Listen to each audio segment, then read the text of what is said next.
Fans reaction after watching game changer be like unpredictable కాదు, అసలు unreliable. ఇది cinema ఎలా ఉందంటే చాలా ప్రెడిక్టబుల్గా ఉంది. ఏం చేశాడు రా వాడు అనుకుంటూ మొత్తానికి ఏం చేయలేదండి. మూవీ కన్నా ముందు శంకర్ గురించి మాట్లాడుకోవాలి. ఒకప్పటి వింటేజ్ శంకర్ యంగా పోయాడు. సింపుల్ స్టోరీనే ఎక్స్ట్రాడినరీగా చూపించే ఫిల్మ్ మేకర్ అండ్ ఆ మేకింగ్ యంగా పోయింది. ఇది అసలు శంకర్ సినిమానే అని అనిపించింది. ఒకప్పుడు లార్జర్ దాన్ లైఫ్ కాన్సెప్ట్స్ తీసుకొని వాటిని కూడా రియాలిటీకి గ్రౌండెడ్గా ఎక్సలెంట్గా తీయగలిగే డైరెక్టర్ అండి శంకర్. ఇప్పుడు ఇంత రొటీన్ ప్లాట్ని కూడా సరిగ్గా హ్యాండిల్ చేయలేకపోతున్నారంటే అసలు నమ్మబుద్ధి కావట్లేదు. చెప్పాలంటే ఇంకా అసలు శంకర్ టైం అయిపోయింది అనిపిస్తుంది. ఇది చెప్పడానికి కొంచెం బాధగానే ఉన్నా ఇదే రియాలిటీ. ఇంకా సినిమా డీటెయిల్స్లోకి వెళ్తే సినిమా చూస్తున్నంతసేపు ఏదో చూసేస్తున్నావురా అంతే, అలా ఉంటుంది, అలా వెళ్ళిపోతూ ఉంటుంది.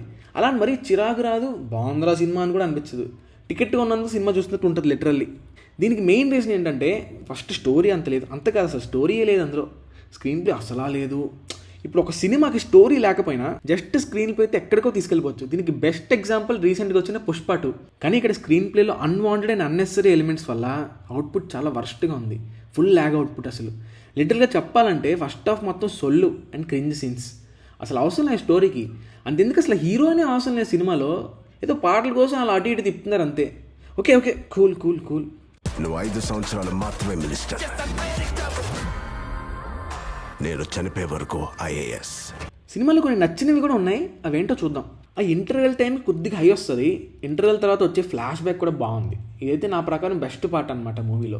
యాక్టింగ్ కూడా రామ్ చరణ్ ఇంకా అంజలి ఇద్దరు చాలా బాగా చేశారు. ఇంకా శ్రీకాంత్ ట్రాన్స్ఫర్మేషన్ కూడా స్క్రీన్ మీద చాలా తక్కువ టైంలో చాలా క్లెవర్గా చూపించారు. నాకు బాగా నచ్చింది ఈ ఎలిమెంట్. ఇంకా ఫ్లాష్ బ్యాక్ అయిపోయి ప్రెజెంట్లోకి వచ్చాక క్లైమాక్స్ వరకు సినిమా ఫస్ట్ హాఫ్ మీద బెటర్గానే ఉంది. కానీ మళ్ళీ ప్రీ క్లైమాక్స్ అండ్ క్లైమాక్స్లో అమ్మ ఎందుకురా బాబు ఈ సినిమాకి వచ్చానంటే అనిపించింది.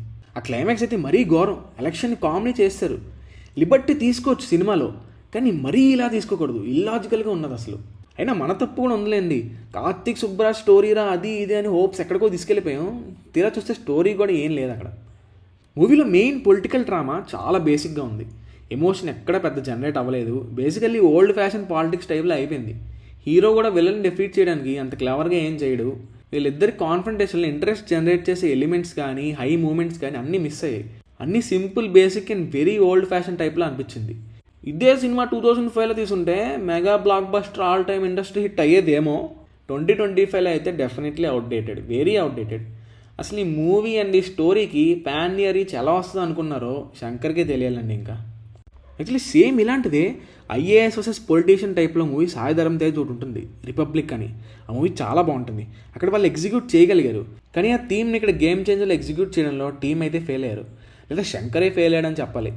సినిమాటోగ్రఫీ అయితే అవునమ్మా కెమెరా తిరుగుతుంటే నా కళ్ళు తిరిగారా బాబు, రే ఆపరంరా బాబు, అలా తిప్పుకుంటా పోతానేంట్రా కెమెరా, నాకు అర్థం కాదు.